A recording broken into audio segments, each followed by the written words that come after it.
Vladimir Putin is escalating, and this time it's the nations of the NATO alliance that are in his crosshairs. It's been nearly 4 years since the start of Russia's full-scale invasion of Ukraine, nearly 4 years since the time that NATO realized that a continental war in Europe was still a possibility in the modern day. Ever since, NATO leaders have been warning their people that this day could come, that Russia might finally choose to issue a direct challenge to the alliance and find out, once and for all, whether it would stand united against a new era of conquest. But now, it seems like that day has arrived, and it's arrived a lot sooner than people expected, in a moment when Europe has only just started to rearm and Washington is looking less reliable than ever. Russian drones are swarming Polish airspace, Russian fighter jets thunder over the Baltics, and unexplained acts of sabotage, infiltration, and cyber attack have rocked the European continent at higher rates than ever. But across the entire NATO alliance, there is one nation where Russia will set its sights first, one nation that presents a more appetizing target than perhaps any other in Europe. That nation is Estonia, a highly developed, highly cosmopolitan society with no ability and no desire to ever pose a threat to Russian sovereignty. But of course, that doesn't matter to the Kremlin, does it? Because Estonia is a member of NATO, and if Russia is going to prove that NATO's major European powers will abandon their own allies when Russia comes to collect, then that test will have to come at a NATO nation's expense. Right now, Estonia is in the crosshairs. So let's talk about why and what, if anything, Estonia can do to save itself. Now, at the start of today's episode, we've got to issue a quick caveat. What we're going to discuss today is one in a series of possible escalations against the NATO alliance that Russia may be considering. There are other ways that Russia could choose to test NATO's resolve, from false flag attacks to island takeovers and more. If you'd like to see an episode on any of those possibilities, do let us know in the comments. But in the event that Russia decides to launch a direct attack on a NATO member nation, not just against empty territory, but against the entirety of a nation and its people, then unfortunately for the citizens of Estonia, it appears that theirs is the nation most likely to draw Moscow's wrath. And as we explore why that is, we'll start with the same principle that would make any patch of land more valuable. Location, location, location. Estonia is part of the small region of Europe known as the Baltics, 3 sovereign states nestled on the shores of the Baltic Sea. Alongside Estonia in the north, the Baltics include Latvia in the middle and Lithuania in the south. Travel to the western shores of these 3 countries, and the Baltic Sea touches nations like Sweden, Finland, Poland, and Germany. It then wraps around Denmark and Norway and opens up into the Atlantic Ocean. But travel in the opposite direction towards the eastern edge of the Baltics, and in Estonia's case, you find the Russian border. But look a bit closer at the map, and it quickly becomes clear that from Estonia's perspective, Russia is all around. Estonia's northern edge is a seashore looking out at the Gulf of Finland, a small body of water that stretches to the massive Russian city of St. Petersburg and is host to all sorts of Russian military bases that would seem to be able to assert quick control over the Gulf. To the east, Russia makes up Estonia's entire border. To the southeast, past Latvia and its own Russian border, is the Russia-friendly nation of Belarus, while in the southwest, along the Baltic coast, lies the Russian exclave territory of Kaliningrad. Between the exclave and Belarus, the territory of NATO member Lithuania touches the territory of NATO member Poland through only a narrow stretch of territory, a roughly 65-kilometer or 40-mile line that is the only land bridge between the Baltics and the rest of NATO. Worse yet, Estonia isn't just encircled, it's positively dwarfed by its Russian neighbor. To illustrate the size of the gap, we'll focus on a key metrics. Estonia has a population of slightly under 1.4 million people, while Russia has over 100 times as many, 146 million. Estonia's total GDP in 2025 was the equivalent of $45 billion. Russia's was over 46 times larger, at a bit over $2 trillion.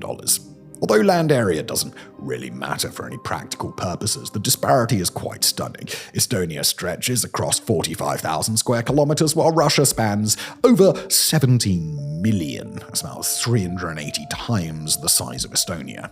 And while many NATO member nations boast a fairly impressive military even by themselves, Estonia is one of those countries that really needs to be a part of the NATO alliance. As of 2025, the entire Estonian military was made up of fewer than 8,000 active duty troops, backed up by a force of reserve troops that stand in permanent or rapid response readiness, numbering a bit under 39,000. Estonia is home to 230,000 reservists in total by its own official numbers, but only around a third of those reservists have actually had any military training. On land, Estonia boasts a grand total of 0 main battle tanks, 44 infantry fighting vehicles, less than 60 combined French and South Korean howitzers, and American HIMARS multiple rocket launchers, and practically no air defense systems to speak of, except anti-aircraft cannons and shoulder-fired missiles. In the air, Estonia claims precisely 0 armed combat aircraft and all of 2 trainer aircraft that could conceivably be retrofitted to carry weapons. On the water, Estonia sails 3 minesweepers, 3 small patrol boats, and a pollution control ship, which we imagine will be really useful when they go to ask Russian battle cruisers to stop spewing out smog while they're shelling Estonian positions. Now, of course, we'd imagine that if you're watching a channel called WarFronts, hello there, it's probably not a surprise to you that for the Russian military, Estonia's on-paper capabilities are hardly more threatening than maybe a light breeze. Then there's the rhetorical side of things, where, although the nations of Europe would disagree that Russia has any reason to invade anybody, Estonia offers Moscow some very convenient opportunities to build a narrative around the idea of a rightful conquest. Similar to what Russia did in Ukraine before and during its full-scale invasion, Russia can emphasize Estonia's relatively large population of ethnic Russians, estimated to comprise about 286,000 people at the time of writing, or around 21% of the entire Estonian population. Similar to the ethnic Russian population of Ukraine's Donbas region, Estonia's ethnic Russians are relatively geographically concentrated, particularly in and around the city of Narva on the Russian border, and on or around the shores of Estonia's largest body of water, Lake Peipus, also split by the Russian border. Many of those ethnic Russians are not Estonian citizens. After the fall of the Soviet Union, Estonia only recognized those who were descended from families who had lived there before Soviet occupation. In order to become naturalized citizens, ethnic Russians have to pass a language test that Russia has long criticized for being too difficult and swear loyalty to Estonia, despite the fact that those ethnic Russians are also citizens of the Russian Federation by default. Only about 5 to 7% of Estonian residents aren't citizens, only a third as many people as there are ethnic Russians in the country, but Russia has continued to express its outrage toward Estonia over that situation. Worse yet, ethnic Russians in Estonia live mostly at the low end of the socioeconomic ladder and are greatly overrepresented in Estonia's populations of prisoners, injecting drug users, and homeless, among other systemic issues. Taken together, that situation represents a golden opportunity to present the same sorts of narratives that Russia presented in Ukraine: ostracization, targeting, ethnic assimilation, and even genocide against the Russian-speaking population. And in a much broader sense, Estonia represents a bit of a sore spot for Russian nationalists. Estonia used to be a socialist republic under the Soviet Union, making it a place that leaders like Putin believe that they can lay claim to, but Estonians have chosen to go in the opposite direction. They've joined the European Union, they've joined NATO, and they've rejected what many Russians would call their rightful place in Moscow's sphere of influence. Modern Estonia has become everything that modern Russia is not, and it's achieved everything that modern Russia never could after the fall of the Soviet Union. It's got an advanced high-tech economy, it's one of the least corrupt places on Earth, individual incomes are high, and press freedoms, human development, and quality of education are among the best of any global nation. Estonia even left religion behind, with over 70% of the people being either non-religious or spiritually unaffiliated to any organized religious body, at a time when Russian Orthodoxy is of paramount importance to Russian nationalists. For Russia, Estonia is a next-door neighbor with a completely, diametrically opposed worldview, and in Russia's eyes, Estonia's treatment of its Russian population would seem to reveal a deep resentment of the people and the way of life just across the border. Ever since Vladimir Putin consolidated his power in Moscow, Estonia has been among his primary targets. Even before the annexation of Crimea in 2014 had become a clear objective for his government. Although back in 2007, Russian-backed hackers launched a massive cyber attack against Estonia to punish the removal of a Soviet war monument from the Estonian capital city of Tallinn. This attack hammered Estonia for 3 weeks straight. Starting in 2014, Estonia began to log regular airspace violations by Russian military aircraft, and in that same year, Russia abducted an Estonian security officer at gunpoint before trying and convicting him for espionage on Russian soil. In 2022, Russian hackers launched another wave of cyber attacks after Estonia removed a Soviet monument in that Russian border city that we mentioned earlier, Narva. In 2023, a Chinese container vessel believed to be operating in support of Russia dragged its anchor across the Baltic connector gas pipeline and data cables running between Estonia and Finland. In that same year, Russia and Estonia expelled each other's diplomats, and since 2024, Estonia has been subject to GPS jamming that's believed to be due to Russian interference. Also in 2024, Russia declared Estonia's then Prime Minister Kaja Kallas and its State Secretary Taimar Peterkop as wanted in Russia for, quoting the Kremlin here, hostile actions against historical memory, that is to say, getting rid of Soviet monuments. This year, Estonia banned non-EU citizen residents from voting in local elections, essentially barring non-citizen ethnic Russians from the local votes that they'd typically get to be a part of. Finally, less than a month ago at the time of writing, Russia flew 3 armed MiG-31 fighter jets through Estonian airspace for no fewer than 12 minutes during the current period of extremely heightened tensions with NATO. Just a quick pause to share something with you that we are rather excited about over here. No, we're not asking for donations to fund our counter lawsuit against Somalia yet. Also, probably won't be necessary. Instead, we want to tell you how WarFronts has expanded into a brand new medium. Fronts.co, it's a website, it's not a .com because that was unavailable, and even if available, really expensive. This was expensive enough. So, after launching our newsletter earlier this year, we realized there is an appetite out there for our brand of analysis in the written form. So, we got in touch with some experts, including actual award-winning journalists who agreed to write for us. I know. They did, though. They did. WarFronts grew so fast. And now we're showing you the results. Fronts.co is our subscriber-only website featuring longer-form, in-depth articles on aspects of defense and geopolitics that we feel are getting overlooked. The inner mechanics of Russia's sanctions evasion, how maths can make you a better warfighter. Yes, really. And if you want serious analysis for dangerous times, this Fronts.co, that site, is the place to be. Beyond that, it's also going to be the home of exclusive videos. Twice a week, we'll be publishing bonus WarFronts episodes covering everything we do best, like assessing whether Poland or Russia would win were war to break out tomorrow. All of this is just $5 a month or $50 a year. That's fronts.co, not .com, and nothing on WarFronts is changing. All of the content you love remains here as ever. It's all just extra. And now back to today's video.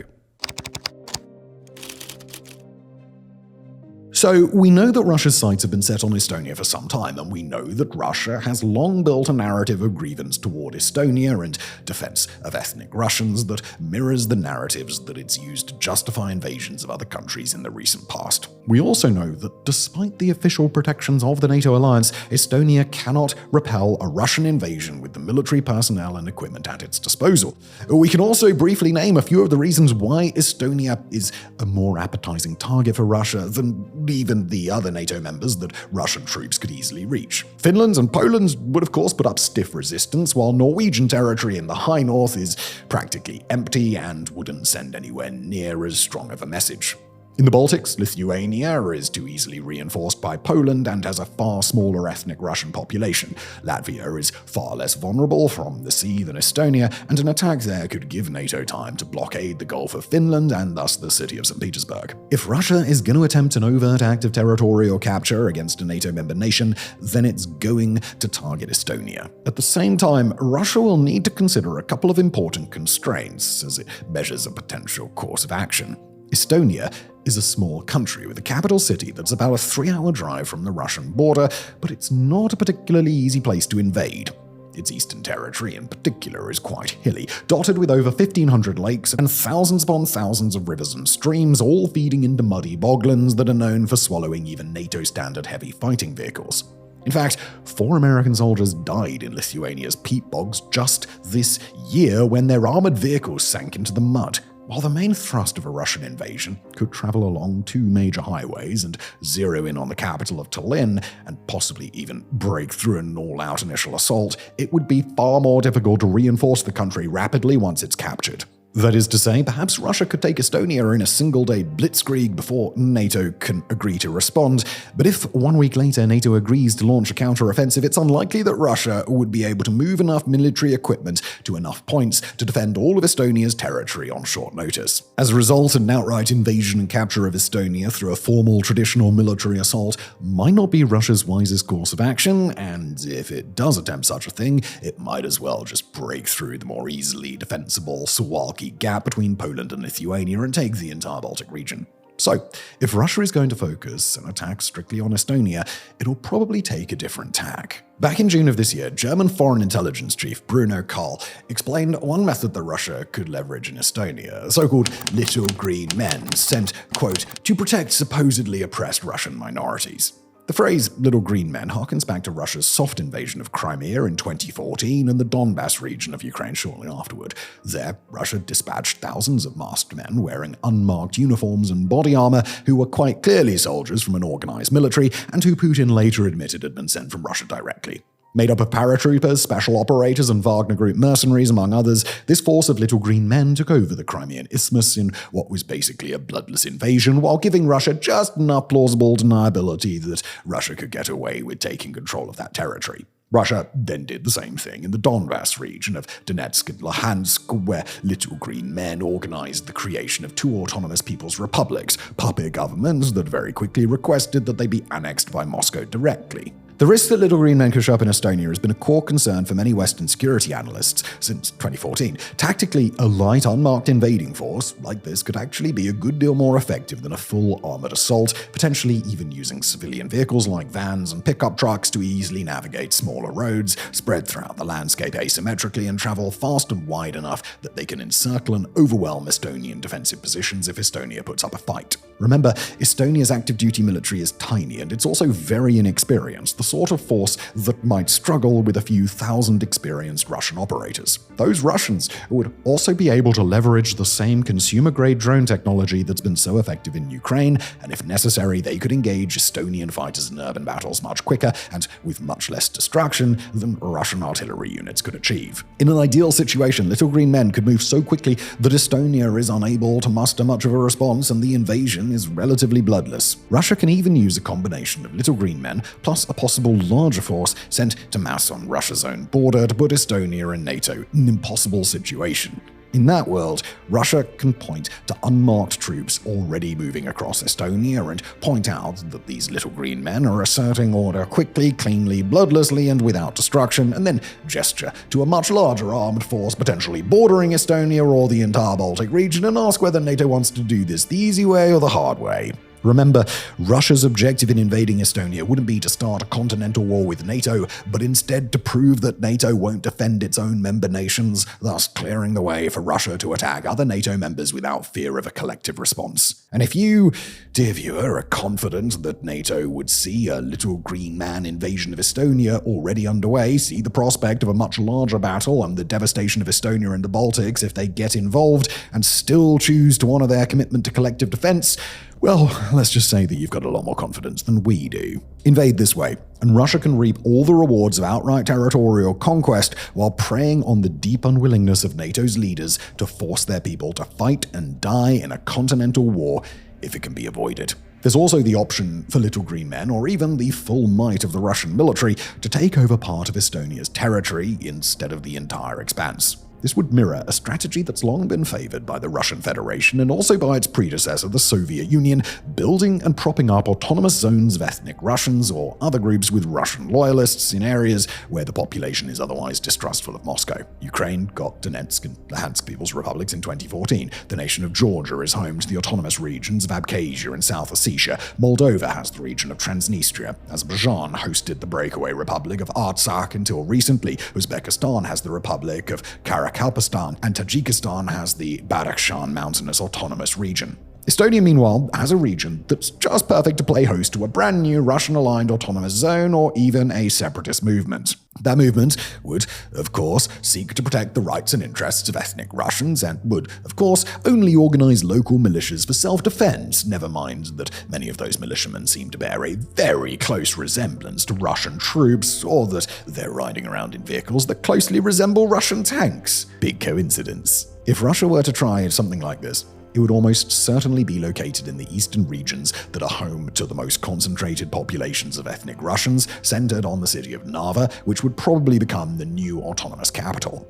Home to about 52,000 people in 2025, Narva is Estonia's third largest city, but less than half of its residents are Estonian citizens, while more than 1 in 3 are citizens of Russia. Nearly 90% of the city's residents are ethnic Russians, and they live in a border city with direct road and rail lines to Moscow. How much territory Russia would need to secure is an open question. They could just take the pocket of land around Narva, or a larger zone that includes the shores of Lake Peipus, or they could conceivably push all the way to threaten the city of Tartu toward the south, and all the way to the Route 5 highway, roughly half the distance between Narva and the capital city of Tallinn. Again, Russia could rely exclusively on its little green men, who would probably have a much easier time pushing Estonia's small army toward the capital. After all, Estonia would most likely be inclined to take up defensive positions around Tallinn and try to wait for NATO to arrive instead of risking their tiny army by defending too many positions at once. Or if Russia wanted to, it could use road and rail networks to saturate the area immediately surrounding Narva with tanks, air defense batteries, and heavy artillery, and very quickly make it so that any fight over the city would be a costly one for the NATO alliance. In that situation, Estonia would have no choice but to request NATO intervention. But NATO would be attacking a city saturated with Russian defenses, inhabited by ethnic Russians, and guarded by Russian troops who aren't even pushing further westward.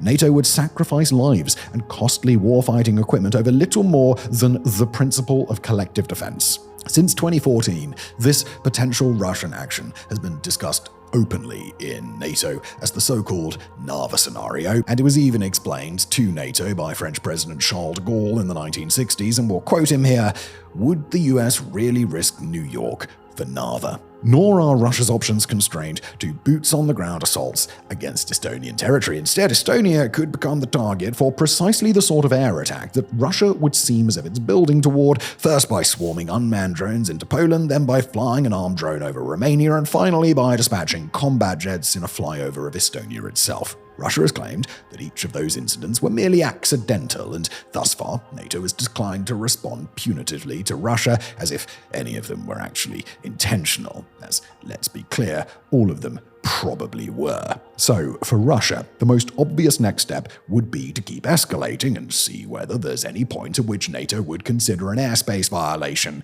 to not be an accident.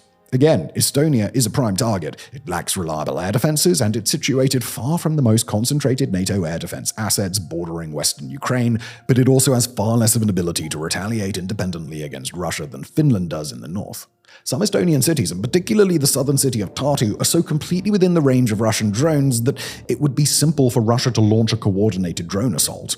Or the city of Tallinn could be the target, sending a clear message to NATO about what Russia is willing to do, even to the alliance's capitals. On the low end of the spectrum, Russia could attack with a single drone, or two, or three, and then explain that they accidentally crossed the border, perhaps because NATO is jamming their signals during a training exercise, and that it's pure coincidence that the drones in question destroyed a farmer's home or a rural bridge, or just happened to explode on the roof of the Estonian Parliament building, for example. Or, on the more intense end of the spectrum, Russia could launch a full-scale drone and missile attack, ravaging Estonian cities and military bases and daring the alliance to respond to an overt, unmistakable provocation. And no matter what option Russia chooses, it can take advantage of Estonia's small size and its proximity to the Russian border to engage in massive troop buildups on Russia's own soil. Right now, Russia is believed to possess a growing force of combat-ready troops who aren't urgently needed on Ukraine's front lines, numbering in the high tens of thousands or even the low hundreds of thousands. Deploy those troops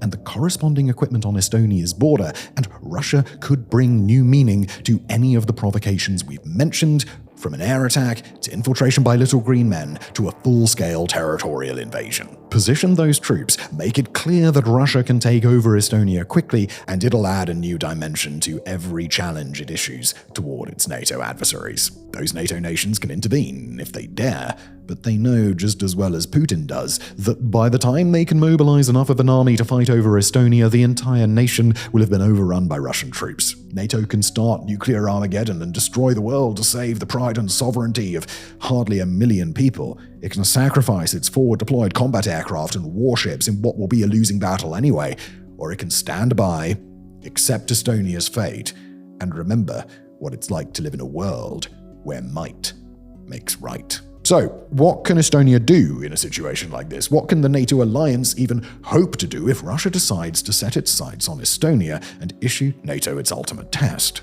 Step 1 for the entire alliance is to make sure that the situation can't escalate that far. When Russia probes with its easily deniable murky provocations toward NATO, it's going to find out where it meets resistance. If it doesn't meet resistance, it escalates further, but if it does meet resistance, it typically backs down and considers a change of strategy.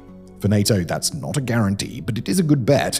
Step 1 to ensuring that Russia doesn't invade Estonia would have to be bring down the 3 fighter jets that violated Estonia's airspace. That didn't happen, but there will probably be other provocations that Estonia and NATO can address more forcefully, give Moscow problems that it'll have to deal with before working its way up to the possibility of invasion, and it'll take Moscow far longer to get to that part of its plan, or in a best-case scenario, NATO can convince Russia that a more overt act of aggression isn't worth the cost. From there, Estonia can also work to build up its own deterrent against Russia. Similar to Taiwan and the prospect of a war against China, Estonia doesn't have a chance of defeating Russia in a head-to-head fight. But just like Taiwan, Estonia can make it clear that it'll be a very painful place to invade if Russia decides to go that route. Estonia can prioritize urgently procuring drones and strike missiles, potentially holding nearby St. Petersburg hostage, invade Estonia, and St. Petersburg will be devastated in response. Estonia is on track to spend over 5% of GDP on defense by 2029, a record in the NATO alliance, and its upcoming defense allocations can be funneled into a proper porcupine defense in the Taiwanese style. Already, Estonian defense officials have indicated that they would consider a first strike against Russia if an invasion seemed to be imminent. On the home front, Estonia can train more of its listed reservists, put an armed and reasonably dangerous civilian behind every tree and along the banks of every river. It can organize them into local self-protection forces and empower those small forces to react as they see fit in a time of crisis. That way, if little green men really do attack, they'll need to account for a national resistance operating unpredictably and playing by their own rules while defending their homes and families. Estonia already does have local programs that get part of the way there, training civilians to take part in national defense. But the nation can do more, and it's got to act fast. And NATO, as usual, can get on its f***ing arse and address the problem that it can already see coming. The prospect that Russia could fully or partially invade Estonia in a challenge to the alliance has been a publicly acknowledged possibility since the 60s, before modern Russia was even Russia. NATO knows about this possibility, and while in 2022 it stationed about 2,200 troops on Estonian soil, it would be wise to rapidly increase those numbers as soon as possible. Not only that, but NATO can increase the size of its naval deployment in the Gulf of Finland and take advantage of Finnish, Swedish, and Latvian airfields to position much larger numbers of NATO combat aircraft. Finally, NATO's rhetoric can be genuinely useful if the alliance's leaders work to deliberately raise awareness of a potential Russian threat to Estonia and educate the global public about what a Russian provocation could look like, thus reducing Russia's plausible deniability when that's exactly what plays out on Estonian soil. But if NATO's going to engage in any of those proactive measures, then it has to act fast because it doesn't appear that Russia is willing to wait.